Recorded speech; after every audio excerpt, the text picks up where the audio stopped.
Get out the insurance cards, get out the copays. The office is open, my friends. Brought to you by drroto.com.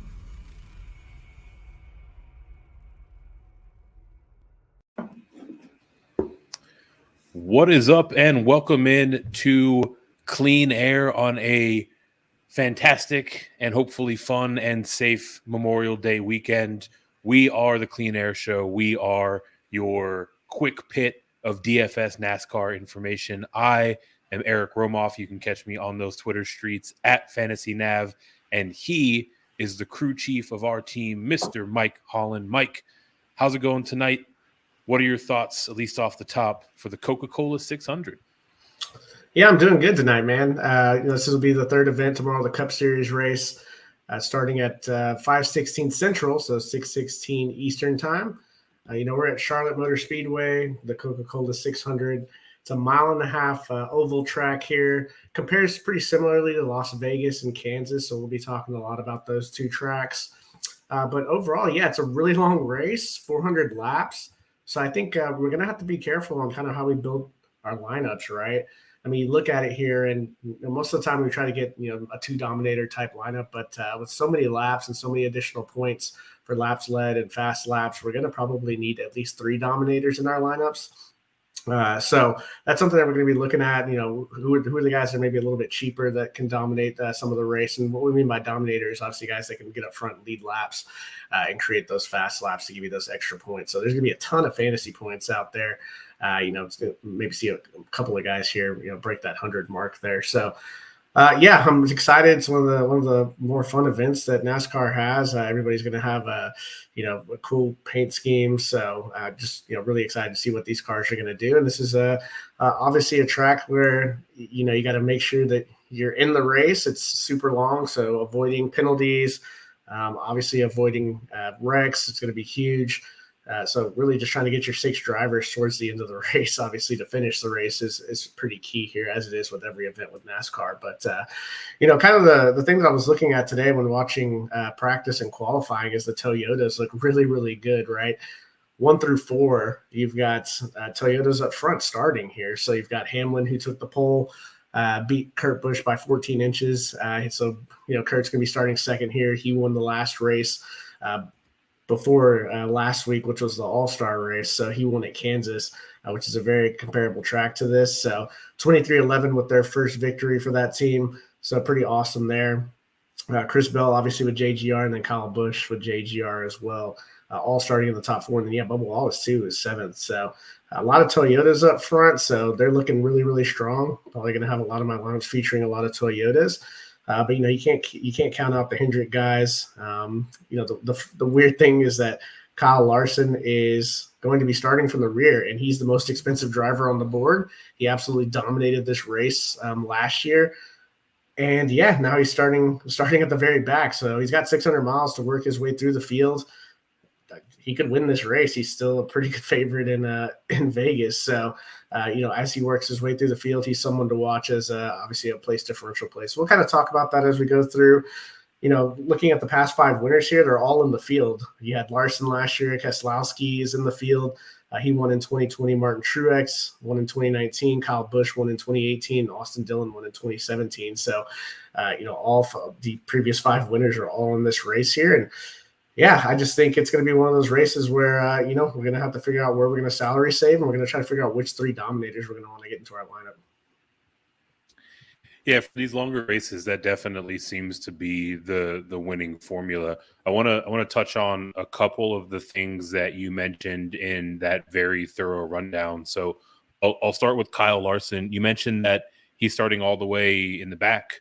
What I didn't catch as you were giving us a breakdown is that was the result of a crash in practice. So is there anything that we can maybe take away from that crash other than it puts him firmly in place differential play, or is there maybe a bit more to read into him having a bit of an oopsies as we get into practice? Yeah, I think it was more of a case of an oopsies, right? Didn't get to qualify. Doesn't look like they're going to go to a backup car from everything that we've been looking at. So they're going to work on that car, obviously make some adjustments there. And obviously he dominated this race last year. So Man, it's going to be pretty tough not to have him in a lot of your lineups here. He's going to be super popular as someone that could win the race that is starting, at the very back. So, man, that price tag, I mean, he's got the ability to do it. I mean, he can obviously go plus 35 in place differential itself. So there's 35 points right there. You got to think he's going to rack up some fast laps. And then, if he gets up front towards the end of the race, he's going to rack up some Dominator points. So, if he was starting in, P8 through like 12, it might be maybe a little bit harder to play him, but starting at the very back, I mean, he's going to be someone that I'm going to have in a ton of lineups. So you jumped right into my follow-up question, which was to do with ownership. It sounds like he's going to be one of the more popular options on tomorrow's slate. I guess the follow-up there, is there a decision? Usually when we talk about these guys that are super chalky, your first decision is, do you eat the chalk or do you fade? It sounds like, based on your comments, you're closer to eating the chalk, or is there still a conversation to be had on whether or not you maybe try to go under or overweight in your exposures? Yeah, so it's going to be interesting because we talked about we need 3 Dominators, right? I mean, if he wins this race, he's probably not going to lead a ton of laps, so you're really looking at his place differential for him to get there. This is the question we have to figure out, is if he's not going to obviously lead 10 to 20% of this race, we're probably still going to need 3 Dominators. So if we're putting them in our lineup, we are basically saying that we need to find 3 more Dominators to go with them. And if you don't take some of the cheaper Dominators, we may be stuck with playing some of the guys that we almost never want to play at the back of the field, or just kind of trying to get different and maybe hoping some of these guys towards the bottom that we'll talk about that maybe have an opportunity that are like sub 7K and they kind of alleviate some of that salary. So I think for me, if you're playing Larson, you'll probably play him with 2 Dominators up in salary, and then maybe someone that can dominate towards that like that 8K range, and then you'll have to fill it with obviously 2 cheap plays. So if you think that there's someone that is going to absolutely dominate this race like he did last year, you can play Larson with 2 Dominators and still make this thing work. So a bunch of different ways you can kind of go with this, but obviously he's the key to the slate, right? If he gets a top 5, you're probably going to need him in the lineup. So. And he's certainly the guy to do it, especially with plenty of laps to make up that PD. So sounds like the plan as we sit tonight, the night before, is to probably have a fair amount of Kyle Larson tomorrow. The other thing that I wanted to touch on is looking at the past 5 winners. So Larson himself won last year. Keselowski won in 2020. Then the prior 2 years, Truex and Kyle Busch, both Joe Gibbs Racing Toyotas. And you mentioned that team looked to be pretty strong in qualifying here this year. Anything to maybe read a little bit more into that, or is it just kind of the case where it's such a talented and packed field that it can literally be anyone's race? Yeah, I think if you want to be different, you can obviously go away from some of these Toyotas, but I mean, obviously you look at them in practice and qualifying and they just look super strong. You look at their performance at similar tracks to Kansas and Las Vegas, and they performed pretty well there as well. So I think for me, you look at Kyle Busch. I mean, he's been one of the best drivers for forever now. He's got a chance to get up front early and often, lead a ton of laps. He was dominating the All-Star race before he blew a tire last week. Missed out on that big prize pool. I think it was $1 million they were giving out. So, I think for me, you got to pick some of these Toyota guys up here. JGR, looking super strong up front. And then the 2311 guys with Bubba Wallace and obviously Kyle's brother, Kurt Busch, looking pretty strong as well. 2311 at Kansas said 2 top 10s. So, it's going to be really, really tough. It'll be contrarian to, maybe play some Hendrick lineups with Larson and, Chase Elliott. Obviously, Bowman can surprise people, but I think you're going to come in at lower ownership. So it's going to be interesting. I think, obviously, the masses will flock to Toyotas. The Fords don't have too many guys up front here that are going to challenge. And then, obviously, you have Hendrick Motorsports with the Chevys. I mean, they're always a threat. So I think for me, you're just going to be looking at a lot of Toyotas and kind of mixing and matching value plays with them. That makes a lot of sense. I guess as we carry on here, as we were talking about Larson, you mentioned really trying to fit 3 Dominators into your builds for tomorrow. Specifically, which are the guys that you are going to make a priority as you build? Yeah, so for me, I guess up front, it's, you're looking at Kyle Busch, man. He's just been so good, right? Previous winner, 3rd at Kansas, 4th at Las Vegas. He led laps at both those places. I mean, he's just super strong. The problem is he's 11,100, right? Man, he's obviously got to lead some laps here to pay off the salary starting. So, obviously up at the front of the field here. So he's definitely someone that I'm going to have really good exposure to here. Denny Hamlin's on the pole. Watching him in qualifying, him going through turn 3, he drove it down in there and made it stick, and he was looking super strong. He's able to do that. He's going to get up front early and often and lead a ton of laps. He's had a lot of bad luck this year, just some weird things going on. The pole position is always the toughest, right? Because if you fall from the first spot, you start earning those negative place differential points. So, if he's going to lead, he's going to need to lead a lot of laps up front to obviously make up for if he does fall back. But obviously he's strong enough to obviously stay up front, and he's still strong enough even if he doesn't finish first. As long as he leads enough laps early, he can still pay off the salary.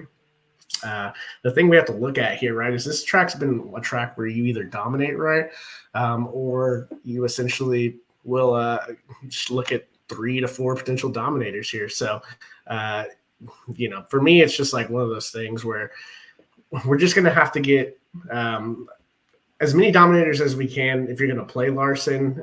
But, if you're going to fade him, obviously, you're probably going to want to start with Kyle Busch or Denny Hamlin here. Man, a different dominator here if you want to look at Hendrick Chevy. Byron looked the best. Obviously, he's starting at P5. I like him a lot, but he's obviously going to be one of the lower-owned dominators here, but we saw Larson dominate here last year, so you're going to get that at lower ownership at 10K. Tyler Reddick, he's always a threat, probably the best forward that's up front.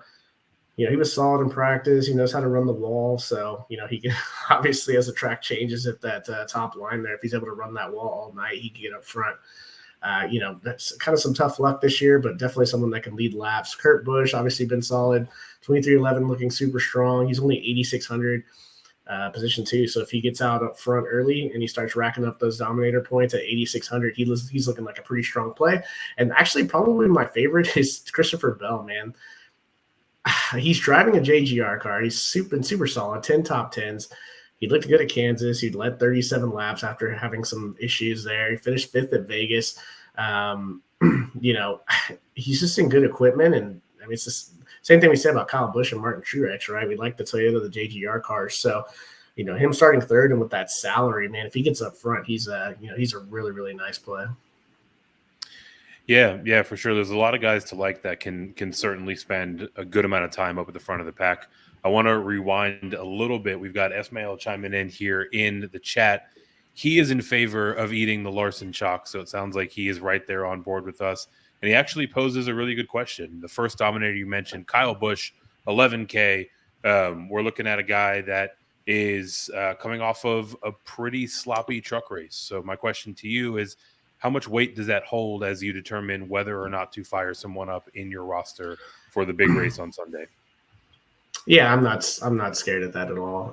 He knows what he's doing. He's won multiple times. He knows all these tracks like the back of his hand, and in the 2 similar tracks that he ran this year, he's obviously been in the top 5. So no issues there. Obviously, he's a monster in the truck series. So different cars, different packages, obviously. So not afraid to stick Kyle Busch in here. Yeah, that makes sense, right? It is an entirely different set of equipment. For those of you that are like Esmail watching here on YouTube, if you're not already subscribed, please hit that button. It definitely helps grow the channel and get our shows out to a wider audience. If you're enjoying the show, hit that like button. And like he did, jump in the comments and let us know who you like to win tomorrow's race. Right now we got Esmail here jotting down the dub for Ross. And Ross is one of the players that you've got highlighted as a place to differential candidate. So why don't you talk about some of the guys that can improve their position over the course of the race? Yes, I think you got a couple of guys that are place differential plays that obviously can challenge for the win. One being Kyle Larson, who we already talked about, and then Ross Chastain's the other one. So these are guys that obviously can create place differential, but could actually win the race. I mean, Ross has just been so good this year. He's been one of the best drivers. He was 3rd at Vegas, led 83 laps. He was 7th at Kansas. So, as comparing tracks, he looks really good here. starting P22 under 10K for someone that can win the race, and obviously he can get up front in the middle of the race from where he's starting and lead laps. I mean, he's a really strong play here, so definitely someone that I like as a place differential play with an option to obviously win this race. So if you're not playing Kyle Larson, Ross Chastain looks like a pretty good pivot and obviously a salary saver looking at the price difference here. So obviously like both of those guys. Joey Logano is kind of sneaky, right? He's P23. Man, up and down year for this guy, right? He got the win at Darlington after spinning Byron out. So, nice price point here for obviously a guy that, has just been a quality driver for many, many years. He didn't finish top 10 at all at Kansas or Vegas. So a little concerning there, but that should just drive his ownership down, right? And for someone that probably not quite as strong of a play as Chastain and Larson to maybe win from this far back in the field, but it wouldn't surprise me if he pulls off obviously a top 5 at 8,900. Obviously, you get those 18 place differential points. That's a pretty good price point there. So if you're looking to be a little bit different, closer to that 9K range, he's definitely an option. Two guys that are interesting kind of in that middle of the field that have a PD option here, Eric Jones and Ricky Stenhouse. Eric Jones, man, he's just really taken this next gen car and really made it his own, right? You look at how the cars compared before this new car, and there was a wider gap, obviously. Now it seems like the driver makes more difference between these cars. There's not as much separation. So, Eric's had a lot of good races this year, so he's taking advantage of the gap being closed there. He has top 15 potential, 7,600, right? I mean, for a guy that can legitimately finish 10th, definitely looking at him as kind of a mid-tier option. And Ricky Stenhouse, 7,400. He's kind of a headache to play, right? He's always doing something crazy. He could potentially wreck here, but he finished 8th at Kansas. He's just a volatile play, though, but he has really nice upside. And then my guy is Brad Keselowski, right? 6,600. He's won here. He's starting 35th. He spun out during qualifying here, so he's starting towards the back. He's obviously not in the same equipment that he's been, but we just talked about the gap of equipment, obviously closing this year. He's averaging almost 30 fantasy points at 6,600. I mean, the guy's just raced so many races that, he knows what he's doing, kind of like a Kyle Busch, a veteran that has top 15 ability, and he's been throwing up, 15s, 14s, 17s. So if you're starting P35, he's someone at 6,600 that I'm probably going to want some pretty good exposure to here. Yeah, so Ed's chiming back in. He wants you to give him the heater, Ricky. So his vote going over to Stenhouse Jr. As you're talking through all of these guys, I mean, what I'm really hearing is it's kind of a tight spot from an overall roster construction standpoint, right? We're looking at already eating the Kyle Larson chalk. He's 11.3 across the Dominators, where you want minimum 2, ideally 3. They're averaging, at least across the guys that you mentioned, 9.8K. So it's going to be really expensive, and you're going to be looking at probably a lot of shares of Eric Jones, Stenhouse Jr., of Keselowski. And it feels like most people are going to be on that track. So as it is with most nights, the $1 million question, who are we looking at to get different tomorrow? Where can we get leverage? Who can we play that's contrarian? Yeah, I think a leverage on the field here is going to be what JGR cars, starting further back, and that's Martin Truex, the king of the mile and a half, right? He's in that JGR car. He's won here before. We just talked about him as one of the past 5 winners at 10-2. That salary, you're like, oof. Going to want to, eat a little bit of the chalk there as far as his salary. Yeah, obviously, if you play him at that price point, you're sacrificing some of these other guys that we talked about that we really, really like. So don't think he'll be very popular, but it's Martin Truex, right? He's a threat every time, he gets on the track. So another guy that could potentially dominate is Ryan Blaney. Kind of left him off the Dominator list, but he's been so good this year.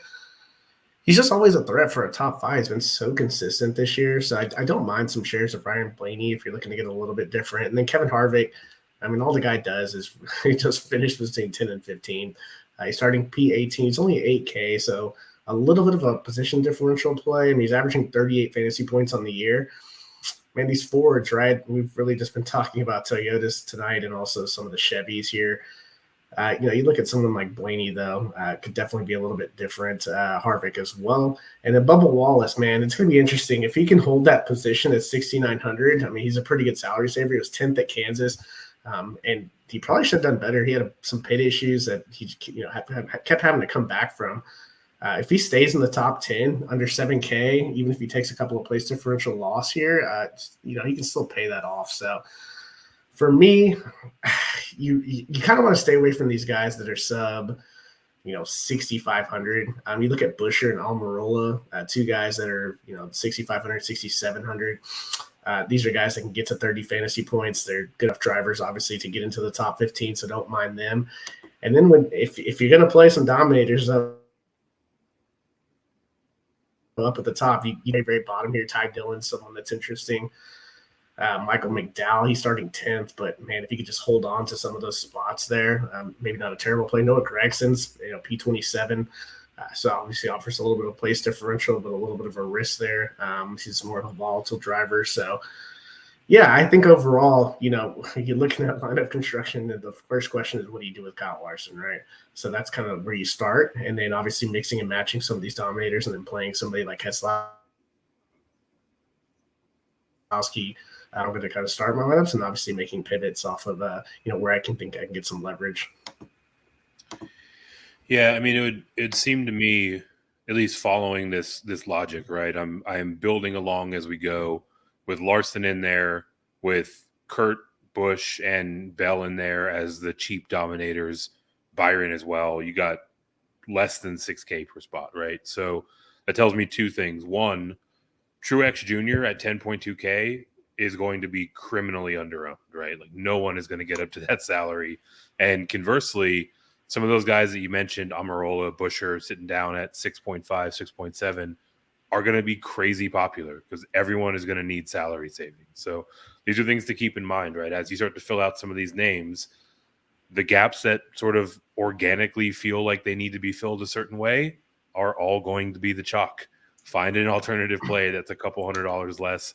Find maybe a pivot off of one of your Dominators, and that is how you're ultimately going to differentiate yourself from the field. Those are generally my closing thoughts. Mike, do you have any other closing thoughts or notes as we wrap up tonight's show? Yeah, I mean, you look down here at the bottom, Corey LaJoie, P37, obviously starting at the back of the field. He's averaged 25 fantasy points, 4,900. Obviously, that's 5X on the year. The problem is there's so many labs, and he's not in obviously great equipment, and not someone that's ever considered. He's got 2 top 10s on the year. It's just going to be tough in practice and qualifying. Just under 30 seconds. So there's a possibility for some of these guys that aren't in great equipment or great drivers to fall back laps here. So yeah, you might look at it and say, oh, let's stick Corey LaJoie in, or let's Kaz Grala, he's starting 34th, right? You're going to look at kind of their history, but these guys get trapped down 1-2 laps early in the race. They're going to need accidents and they're going to need wrecks to move up, and if that just doesn't happen, then they're really just – I don't mind those guys. Obviously, you move up a position every time someone wrecks, regardless of how many laps you are down. So they're obviously going to be a little bit popular here, but I think overall, it just gets kind of sticky once you get under that price point here. That anytime you're diving under 6K, you're really just kind of hoping that you find that one guy. But hey, how many times have we seen it, right, where that guy actually comes through and someone goes from P34 to P28, and it's just enough to fit the rest of the guys their type lineups. Yeah. Following that similar thread about ways to get different, Edge jumping back in here wants to know about maybe kind of scrapping what we've been talking about altogether and looking at more of a balance. Is that an approach that you're going to be considering tomorrow? And do you like the leverage that it gets you on the field? Yeah, that's going to be some leverage there. I don't know if I can do it. A balanced build, you're going to be sacrificing, obviously, some of the best drivers in the field. And guys that can get up front. Building a balanced build, you're probably going to need someone like Bell and Kurt Busch to get up front to lead a majority of the race.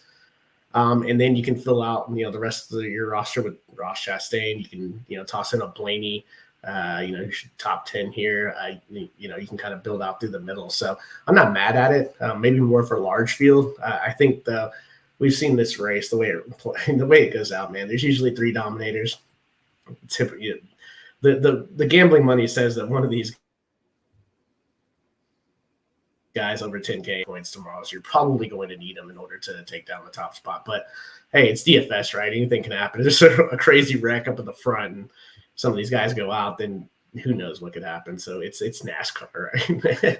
You're never safe till and the All-Star race. Actually, you're never safe until NASCAR actually calls the race instead of trying to take away the the winner of the All-Star race last weekend. Man, that was a wild set of circumstances, and regardless of how much analysis, how much research you put into it, how much faith the money and the guys out in the desert put behind their choices, there's always that wild card of a wreck or two in these long races, and everything's on its head. So large fields certainly need to be looking for ways to get different, and a balanced build is one of the best ways to do it. In terms of where we are in the show, that covers and completes everyone that we wanted to talk about tonight. For those of you that have made it to this point of the show and are on YouTube, again, smash that like and subscribe button. Drop a comment as to which guy you like to win the race overall, and we'll keep the conversation going on there. For anyone that is watching on any platform, if you want to see all of Mike's fantastic work covering these NASCAR streets, you can head over to drroto.com. Get yourself subscribed and signed up. Not only will you have immediate access to all of Mike's work and writing about NASCAR, but you'll also get into our members-only Discord, where we are talking through these exact conversations: who we like to dominate, roster construction, how to get different, you name it. And if you are in that Discord, you're in a great position to get this bread. Thanks for stopping by the office. Get your fantasy prescription by subscribing to the channel and checking out drroto.com. And until the next visit, be well and take care.